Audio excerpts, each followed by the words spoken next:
This is the Global Podcast Network, where executives and professionals connect, share, and inspire. Stay tuned for the conversations that drive success.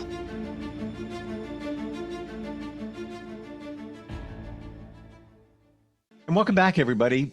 It's a challenging time. You can't deny that. There's a lot going on in our world, and a lot of us are going through some different things. It could be anxiety, could be challenges with relationships, whether it's personal, professional. Maybe you're just stuck in a rut. You're feeling out of sorts. Let's talk about that today. Imagine more for yourself. You know, life is good, but maybe it could be a lot better. Imagine that. Imagine More is the name of his practice, and he helps people move their life forward all the time with therapy and supporting them with every aspect of mental health and every step along the way. And he joins us today. He's Eric John Tanner on the program. Welcome. How are you doing today? I'm doing awesome. How about you? Fantastic. Fantastic. Great to have you here.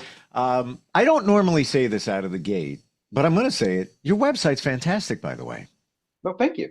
It really is. There's a lot of information. It looks great. The resources are there, helping us understand, a lot of what you offer. And why don't we go right there? Some of the different things, I know it's individual counseling, couples therapy, family as well. How about some of the other services you got? Yeah. So really, it's a mixture of different things, working with the individual, meeting them at their level, what they're working on. If some of those challenges are relationships, or relational, where it's maybe I'm having a challenge with my teenage son to I'm having challenges in the marriage, that's where I come in and kind of meet them where they're at and show practical solutions to help them overcoming those challenges so they can actually practice that outside of therapy and gain those skills so they can have success. Not only that, I also like to assist with career development and life coaching. So that's more of a national level where if, you want to meet and discuss how to navigate the world of work after an injury, psychological or physiological, those kind of things, to maybe I just want to, figure out how to develop better habits or goals. You're radically different in that you offer therapy and you offer coaching. A lot of times it's one or the other. To help people better understand, what's the difference between the two? Yeah. So when it comes to a therapy or counseling, I guess you can use them interchangeably. Every state has you have to be licensed as a clinician in order to practice mental health therapy. And so I'm licensed in the state of Illinois, as well as the state of Wisconsin as a licensed clinical professional counselor or licensed professional counselor. And so what that means is I can actually diagnose mental health disorders and then come up with a treatment plan. Now, I'm not at a doctor level, so I can't prescribe medication, but I can, use that information to give to the doctor to help decide if medications are needed. On the other hand, when it comes to life coaching, you don't need to be there's not a licensure for that. It's more about making goals. I'm not going to diagnose in that moment. As a life coach, we're looking on career development, finding pathways to overcoming challenges to life, developing those goals so you can, hey, why is it so hard to develop new goals? What are those challenges that come with developing new habits? Like, for one thing, how do you teach self-awareness? What self-awareness is some of the hardest things to teach, because how do you become aware of what you're not aware of, right? So taking that journey where you can become aware of what you're not aware of, and then you can make changes in your life. And so doing that, also really like to help individuals when it comes to parenting. There's not a manual out there. There's a lot of challenges when it comes to that. I like the phrase teenage retirement, where, I'm a teenager now. I'll put my feet up, feed me grapes, mom and dad, and just fan me, take care of me. I don't need to do anything. Well, how to avoid parent traps and getting your kids to work? Those are things that are really fascinating conversations to help individuals recognize that there are solutions to help overcoming that and to get your kids to do the things they need to so they can become prosperous adults. When it comes to the parental coaching in that situation, do you feel that nowadays many parents are feeling guilt and they compensate by overdoing it in terms of giving their kids this and that and all these activities and everything going on because they want their kids to have what they didn't have when they were kids? You think that there's a lot of that going on? Yeah, I do. I think that what's fascinating about understanding positive psychology and understanding what I call the hedonic treadmill, where the more things I have, the more happy I'm going to be, right? Well, it's fascinating when you study happiness. A lot of people think, well, how can you study happiness? Well, we've been studying depression for hundreds of years. Right. So if you look at happiness, what makes people happy? It's not what you have. It's, once you meet a certain income level, then, let's say my basic needs are met. I have food, shelter, that kind of thing. I'm making maybe 60, 70,000 a year. There's not much of a difference between 70,000 and 700,000 when it comes to general level of happiness. You can take someone that's living here in America and someone over in Africa and interview them and find maybe that they have the same general level of happiness as you. And so, you know what? Yeah, there is this thing that the more things I have, the more happy I can become. But what is happiness? And that's the journey I like to take on, with individuals and families and finding what makes them happy and realize, what? Yeah, maybe I didn't have a lot growing up, but you have to have that balance. You know, Affluence can be a good thing and a bad thing where it's like, okay, I can get bored if I have too many things. I don't have a challenge anymore. And so then you get into trouble. So, Mm. you're having that balance on, you know, by the time you're 18, I always coin the phrase, you're in grown up school till you're 18 for 18 years, and I say, hey, you're in grown up school. Remember, hopefully by the time you're 18, you're going to learn some skills so you can graduate and do adult things. I had a former foster daughter in my home who was 17 years old. She's now 20, almost 25. She moved in and I said, hey, help me in the kitchen do this meal. And she's like, I've never cooked before. Like, what? Yeah, I've been in foster home after foster home and I've done fast food or TV dinners. That's all I know how to do. Oh, well, let's do it. Now she's almost 25 and she calls home once in a while and says, hey, thank you so much. I know how to cook. I know how to do adult things. And so by teaching them the skills so they can govern themselves, I always say teach correct principles and they can govern themselves. Where whether if you try to do it for them, going back to that old saying, teach a man to fish, versus fishing for them, you Hmm. got to have them those skills because eventually they have to do it on their own. And that's hard when you have every kid that says, I need this. They have these general expectations. Well, I need a cell phone. I need a TV in my room. I need all these privileges and I demand them now. Okay, you know what? Here's something to kind of, one of the parent traps is the why question. When you and I ask the why question, we're gathering data. Oh, that's probably not a good idea, or that's a good idea. When it comes to children, they're not trying to gather data, they're trying to whittle you down. And so if they ask the why question, why can't I do that? Why? Eventually you get tired of it, you get whittled down. It's fine, go do whatever you want. I don't care. Just do it. No, you got to say, okay, you ask the why question first. Why do you want to go to the concert? Well, because my friends all want to go, and like, yeah, how are you going to get there? Well, we're going to drive. Well, you're only 6.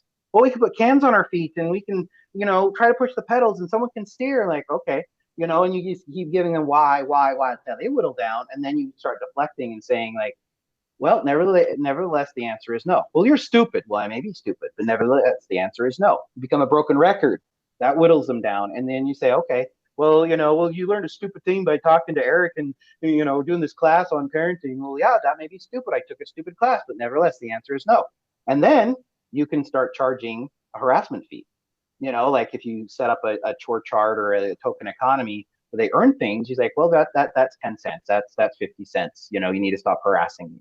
There's a maid fee. They don't want to clean up. Okay, if I have to do it, you can have a referee fee. After they earn a certain amount, they could say, hey, there's a fee. If I have to come in, I always say, if there's negative physical contact, always come and talk to me. That's not allowed in the house. But if you can resolve it yourself, great. But if you need to be the referee, I may not see the whole argument. I may not see what's going on, and I may make a judgment call. It may not be completely fair, but if you want me to get involved, there's a referee fee. And so they're Hmm. like, okay, I want to handle this on my own. Well, he punched me. Okay, yeah, negative physical contact. Let's talk about that, and then I can get involved. So those are kind of things that I think that you can do, little tidbits, little nuggets on how to look at what can we do for our children, so we don't feel like we have to give them everything and set healthy boundaries. I I love the way you operate and the way you think. Where were you when I needed you? I didn't know you existed. And the question when it comes to your kids is so impactful. I, like other parents, would ask those same questions. Oh, was school today? What are you going to get from that? Fine. Then eventually I flipped it around once for my daughter, and this was about 3 years ago. So she would have been about 14. And I said, What's it like to have the most beautiful hair of anybody on the planet? Oh, well, I use a certain conditioner, and like right away it just opened up the floodgate of interaction. And I just saw it from a different way. So yeah, to your point, the question is impactful. And I love what you say about the parent making the decision. It's like why you want to keep a battle out of court because the judge is going to make the decision and it might not go in your favor. You might want to just, settle out of court, if you will. Wow. Yeah. But between therapy and coaching, I've often heard that with therapy, a lot of times you go back and you talk about things from the past. And sometimes stuff comes up and it's going to be impactful, but sometimes it can get a little emotional, just because it needs to be known what was going on there so we can figure out how to remedy what's going on now. With coaching, I feel you don't do that. Maybe you skim it for a moment, but there's more accountability action steps to move forward. Am I seeing that broadly right?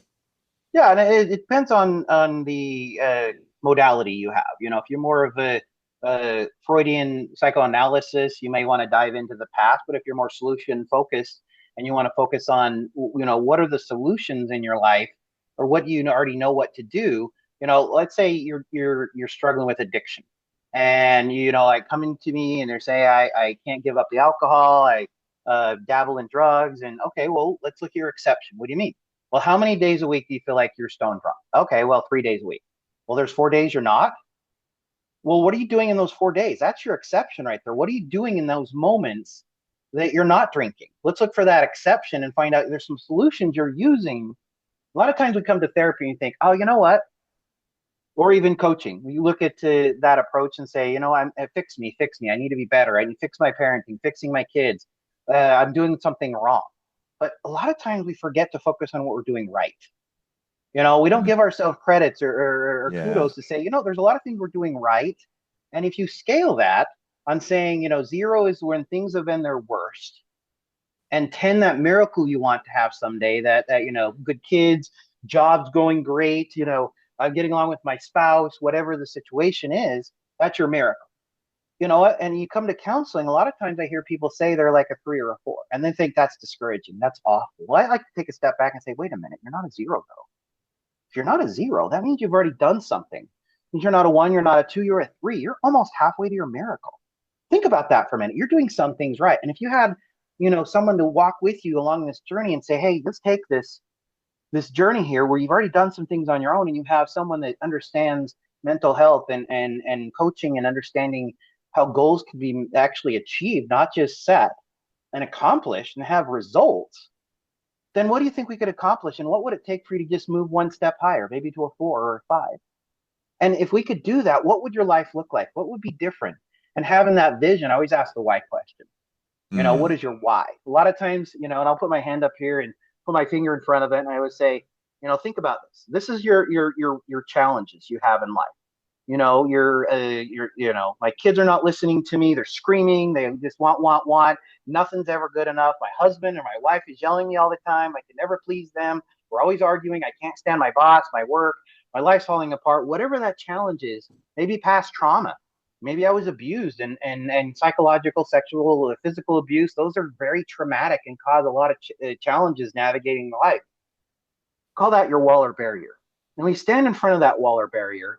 And a lot of times we're hitting our head against that wall or barrier, like we're giving ourselves a headache or even brain damage. Like, how am I supposed to get through this? What am I supposed to do to get through this? We get so frustrated with the how or what, we forget our why. And I always think of that miracle question. What is your miracle? If you had these challenges fixed, there was no challenge there, and you had the goal there, having that vision of what that future looks like, having that mental picture of the end goal in mind, what would that look like, and resonate with that for a minute? And then you might have something worth fighting for. If you think about it, if you know your why am I doing counseling? Why do I want to have this? Well, I was told to. Well, I was told I have anger issues, or I have an addiction, or I had trauma as a kid. Okay, well, why? Why do you want to be better? Why do you want to get through these challenges? So many times we think that we're stuck, that we have no options, no ability to move forward. But sometimes I like to take them along that journey and say, maybe we can take a step back from that wall or barrier and find a ladder in the grass and we can climb over it. Or we take a step back far enough and realize all the strengths and abilities you do have, and turning away from that problem, looking for the solutions or that miracle, or look to God or whatever it is you hold dear. And maybe, just maybe, we can find ways to get around that barrier, and we call that success. Eric, do you feel that many of us don't celebrate the wins? Like, example, if you look back, a week or two, it's like, whatever. But if you go 6 months back and you realize where you were and the things that Mhm. took place over the last 6 months and what you may have powered through, maybe you realize, well, I've got a little bit of Yeah, resistance, resilience there. I move forward. yeah, It's yeah. it's impactful when you look at it in big chunks. And you think about that. If you look back and you think, okay, when things are at their worst, okay, think about that for a minute. All right, I had a really rough week. Well, what day? When was it the whole week? No, I got yelled at my boss for missing a deadline. My wife yelled at me for not taking out the trash, and I got a flat tire. Well, that happened all on Wednesday, and that just ruined my whole week. Well, what was the rest of the week like? Well, Monday, Tuesday was fine. Thursday I was a little bit better. Friday and this weekend was great. And so because the thing about emotions is you know, when we have an emotional experience, they burn in our memory more. And the problem is that there's that focus sometimes that we think the whole week is bad when it was just that one day. I have a quote on my wall here that I really like to share. It says, "The joy we feel has little to do with the circumstances of our lives and everything to do with the focus of our lives," by Russell Nelson. I Mm. like that. When we look at our focus and say, I'm so focused on this one thing that happened this one day, but my whole week is bad and I'm miserable and I stew about it. I think about it and sometimes changing that focus. And I like to share a personal story if that's okay. Please. I had a really dear friend of mine that I met in my 20s, and we met at a job and hung out. And we done on road trips, but he has a physical disorder where he's in a wheelchair. His body's a little disfigured. His chest pokes out. He has a speech impediment. His brain is fine. People want to say there's a mental impairment when they first look at him, but he's a comedian. He does stand up. Well, he says he's a sit down comedian. That's his joke. Anyways, the thing about him is, in my 20s, I sat there and I'm a big guy. And this is way before I met my wife and had my family. And I was sitting there complaining to him, like, you know what? I hate being fat.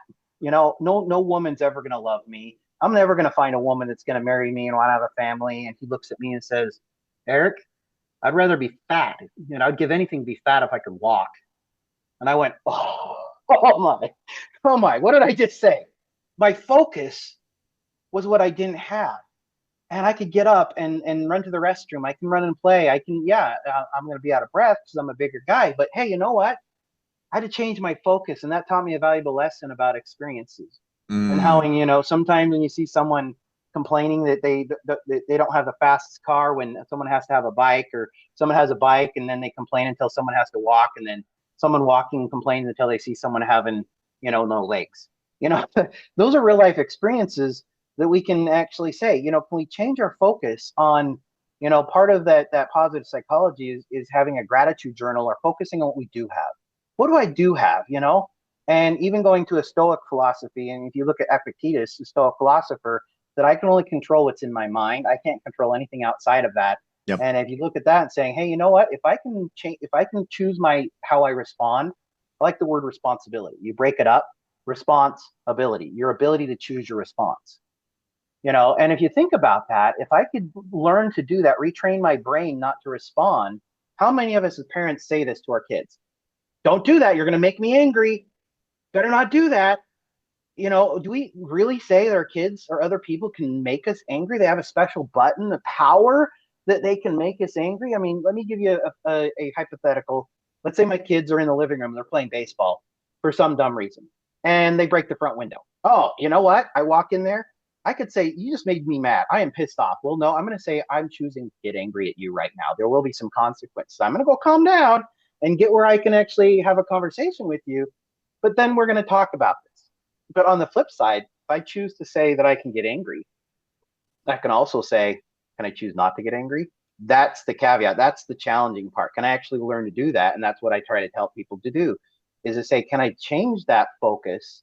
And even through adversity, through those challenges, can I still be grateful in any circumstance? Can I still be grateful for what I do have? Having my two eyes, having my ears, having all my faculties. Yeah, I'm a big guy, but hey, you know what? There's a lot of things I do have, and it's an interesting mindset to do. And it's hard when you're stuck. If you're standing in front of that wall, I heard a quote once that said, "Fear and doubt cannot reside in the same place as faith. One of the other will leave." Let me say that again. Fear and doubt cannot reside in the same place as faith. One of the other will leave. What do I mean by that? Faith could be in God, faith in yourself, faith in humanity, faith in society, whatever it is. When we're here, we have that fear and doubt. There's no room for faith. It takes faith to even leave the house. I've known people that have agoraphobia, or they can't even leave the house. They're so scared, and their social boundaries, or their bubble, is like the world. They go outside, they have a panic attack. And so if you're that you have very little faith. You have a lot of fear and doubt, sometimes anger. But taking the step away and looking up to that miracle or that goal, or, hey, you know what? Once we start to hope that change is possible and we start to believe, I think belief is just passive. I believe in obeying the speed limits or laws, but do I speed? Yeah, sometimes. But when we have faith, it's belief in action. It causes us to move. I always have a joke. Why is the bike so tired? Why does a bike fall over? Because it's too tired. A bike is meaningless unless it's in motion. It has to keep moving in order to be functional. And so when I think of that, in order for us to move, it causes us to have faith, to get up in the morning, get out of bed, to say, you know what? I'm going to come home because I have faith my wife will be there, or my spouse, or my partner. I have faith that I'll see my kids again. They're not going to die in a car accident. And so when that faith is restored, then, I believe that miracles can happen. We can cause us to, cast out that fear and doubt, and we can move forward.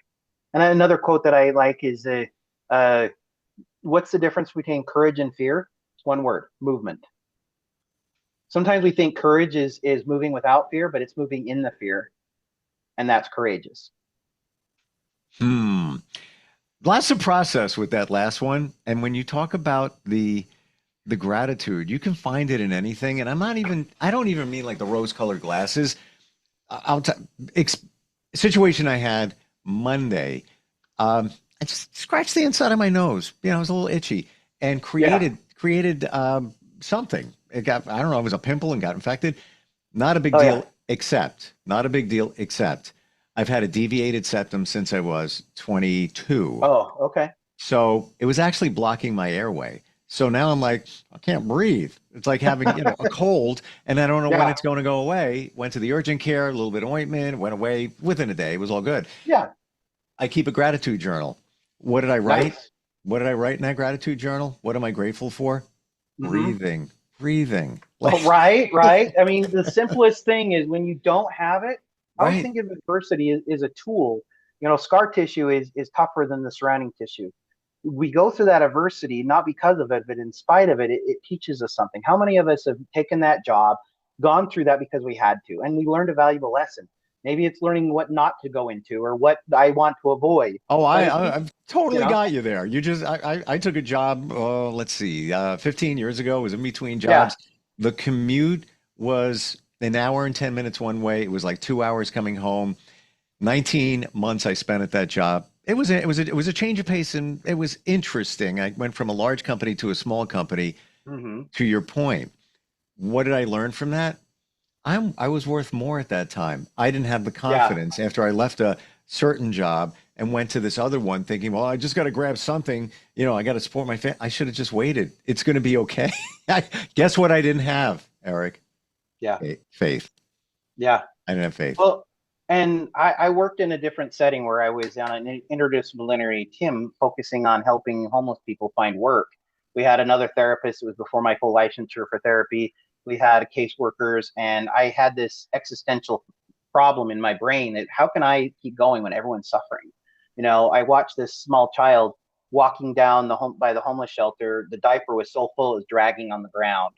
And I thought, don't they have another diaper? And I was just having this turmoil in my heart, like, how can I keep going?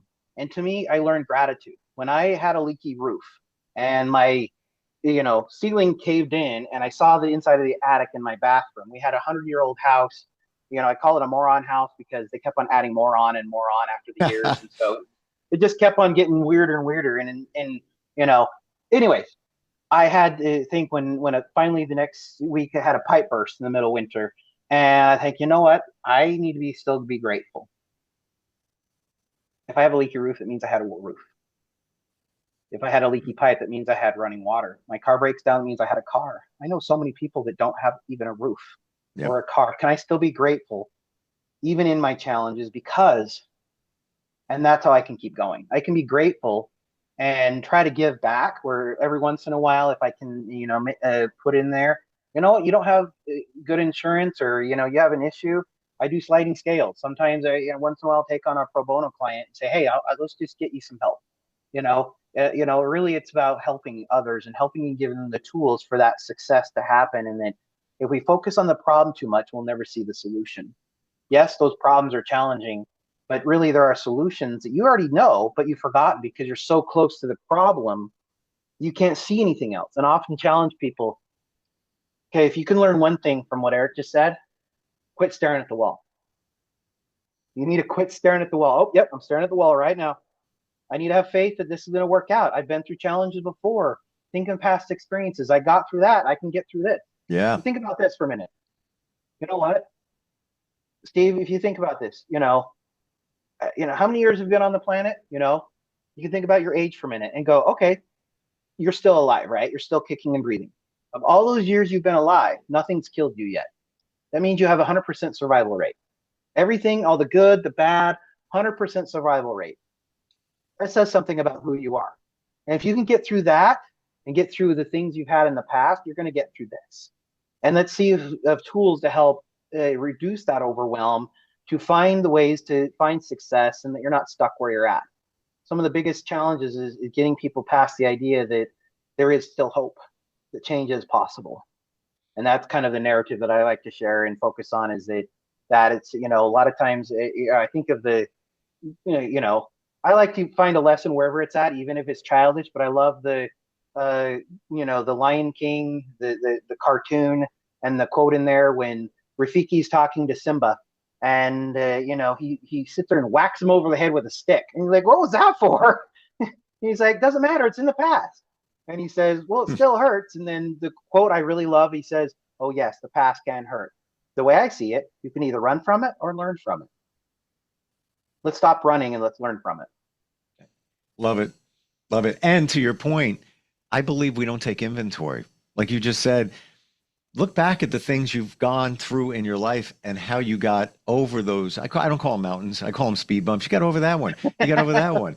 And in my journey, I figured out that once you go over a few of them, it gets easier. Because you have that, I'm going to say the F word, you have that faith in yourself, in whatever you want to believe in. Yeah. And, unfortunately, many of us shy away from the word faith because they connect it to religion. If you want to, that's fine.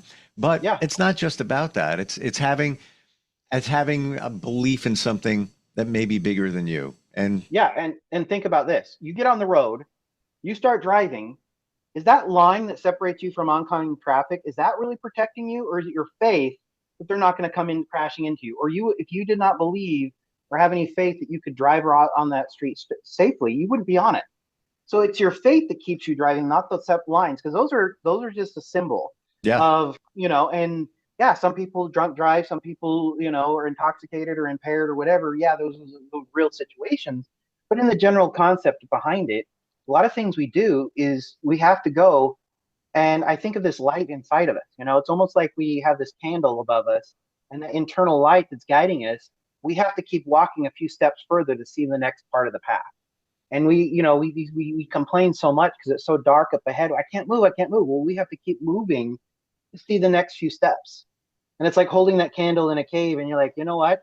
I have, that light that we all have individually may feel dim sometimes, but we can rely on that and to keep moving forward and help inspire people to make their light feel brighter. You are the king of analogies. And I mean that in a great way. That is one of your superpowers because it helps us understand this stuff. Instead of, somebody could be very clinical and this is what you should do. If you see it in the line on the roadway, I'll never forget that. I won't, because it's real. It's real. You have faith in that person not crossing over the line. It's not protecting you. Eric, what's the best way if somebody's going through some challenges I love the name of your practice, if they want to imagine more, how do they find you? Yeah, so it's Imagine More Counseling Solutions. My website, is imcsolutionsllc.com. You can reach me there, as well as my phone number, 779-212-4721. Fabulous talking with you today. Learned a lot. Very inspirational too, and very positive, and love what you do. Looking forward next time we get together. Awesome. You have a good one too. You too. We'll be right back. This is the Global Podcast Network, where executives and professionals connect, share, and inspire. Stay tuned for the conversations that drive success.